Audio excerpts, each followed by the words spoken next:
दोस्तों, आप सुन रहे हैं तेनालीराम की कहानियां तेनाली और माँ से मजाक भाग 11। आइए शुरू करते हैं। कोई 600 वर्ष पुरानी बात है।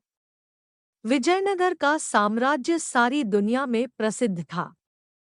उन दिनों भारत पर विदेशी आक्रमणों के कारण प्रजा बड़ी मुश्किलों में थी। हर जगह लोगों के दिलों में दुख, चिंता और गहरी उधेड़-बुन थी। पर विजयनगर के प्रतापी राजा कृष्णदेव राय की कुशल शासन व्यवस्था, न्यायप्रियता और प्रजावत्सलता के कारण वहां प्रजा बहुत खुश थी। राजा कृष्णदेव राय ने प्रजा में मेहनत और सद्गुणों के साथ साथ अपनी संस्कृति के लिए स्वाभिमान का भाव पैदा कर दिया था। इसलिए विजयनगर की ओर देखने की हिम्मत किसी विदेशी आक्रांता की नहीं थी। विदेशी आक्रमणों की आंधी के आगे विजयनगर एक मजबूत चट्टान की तरह खड़ा था।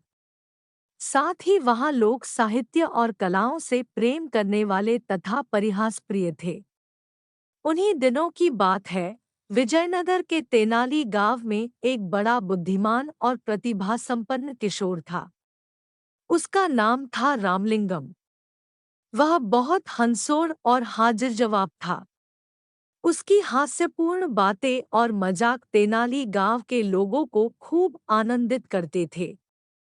रामलिंगम खुद ज्यादा हंसता नहीं था, पर धीरे से कोई ऐसी चतुराई की बात कहता कि सुनने वाले हंसते हंसते लोटपोट हो जाते। उसकी बातों में छिपा हुआ व्यंग्य और बड़ी सूझबूझ होती। इसलिए वह जिसका मजाक उड़ाता, वह शख्स भी द्वेष भूलकर औरों के साथ खिलखिलाकर हंसने लगता था।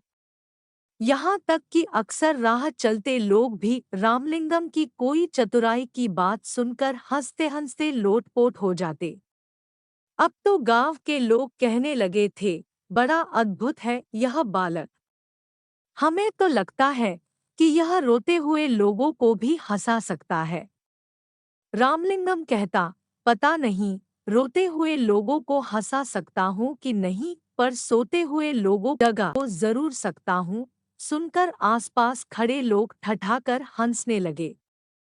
यहाँ तक कि तेनाली गांव में जो लोग बाहर से आते, उन्हें भी गांव के लोग रामलिंगम के अजब-अजब किस्से और कारनामे सुनाया करते थे। सुनकर वे भी खिलखिलाकर हंसने लगते थे और कहते, तब तो यह रामलिंगम सचमुच अद्भुत है। हमें तो लगता है कि यह पत्थरों को भी हंसा सकता है। गांव के एक बुजुर्ग ने कहा, भाई हमें तो लगता है कि यह घूमने के लिए पास के जंगल में जाता है, तो वहां के पेड़ पौधे और फूल पत्ते भी इसे देखकर जरूर हंस पड़ते होंगे। एक बार की बात है, रामलिंगम जंगल में घूमता हुआ माँ दुर्गा के एक प्राचीन मंदिर में गया। उस मंदिर की मान्यता थी और दूर दूर से लोग वहां मां दुर्गा का दर्शन करने आया करते थे।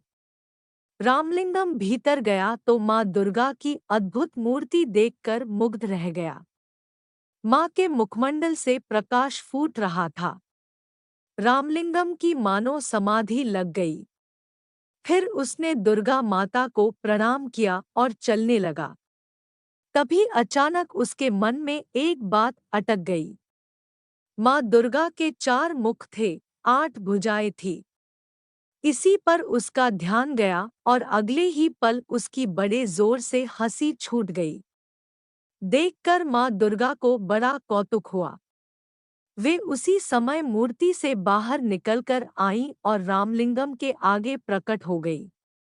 बोली, बालक तू हंसता क्यों है? रामलिंगम माँ दुर्गा को साक्षात सामने देखकर एक पल के लिए तो सहम गया, पर फिर हंसते हुए बोला, क्षमा करे माँ, एक बात याद आ गई, इसीलिए हंस रहा हूँ।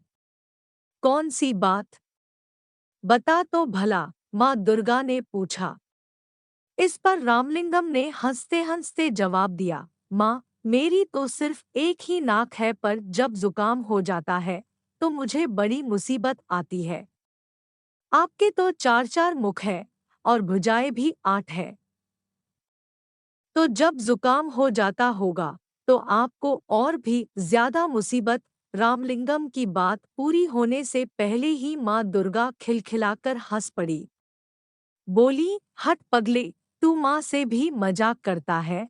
फिर हंसते हुए उन्होंने कहा, पर आज मैं समझ गई हूँ कि तुझमें हास्य की बड़ी अनोखी सिद्धि है।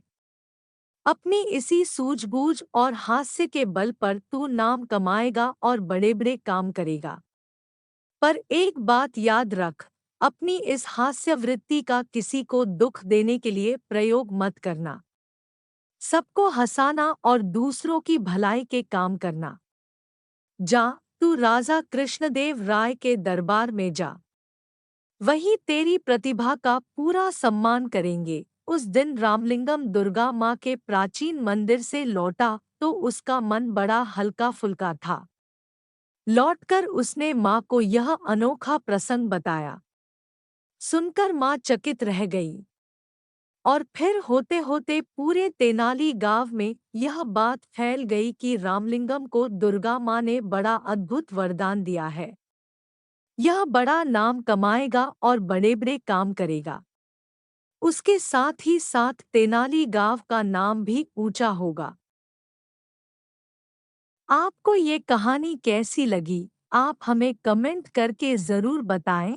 और अच्छी अच्छी कहानियाँ सुनने के लिए आप हमारे चैनल को सब्सक्राइब ज़रूर करें।